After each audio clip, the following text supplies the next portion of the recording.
Hello guys! May comment lang ako dun sa video na ini-interview si Finest China. At sabi niya gumastos daw sila ng 700K. Means daw hindi lang siya, kundi may mga kasama siya na friends niya nung time na yun na nagbabakasyon sila sa Boracay.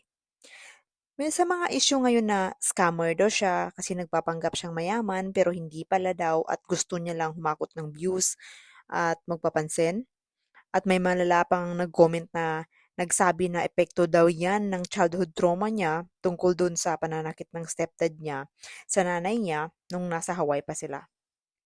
Well, susubukan kong i-breakdown sa inyo ha kung bakit pwedeng 700K talaga yung magagastos niya o nila at kung bakit kaya nila yan, normal lang yan sa kanila at kayo na humusga kung totoo ba yung sinasabi niya o gawa-gawa niya lang yung amount na yon. Obviously, US citizen si Finest China kasi galing siya sa Hawaii. And then, if nung time na yon na nasa video sila, kakarating nila galing US, at yung mga friend niya din, at nagbabakasyon lang sila doon sa Boracay, imagine nyo ha, pamasahe pa lang papunta sa Maynila, sobrang mahal na.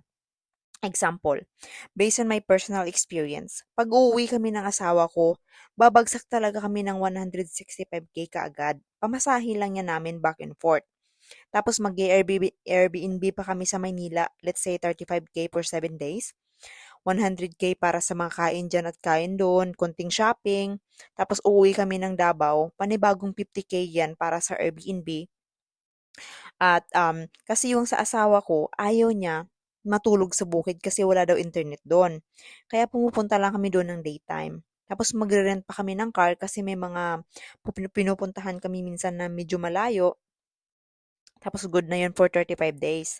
So let's say it's 395K na yun lahat.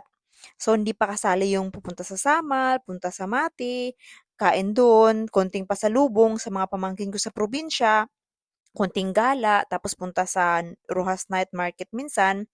So, total lahat bago kami makauwi dito ng asawa ko, mga 450 na lahat yon. Dalawa kami nun.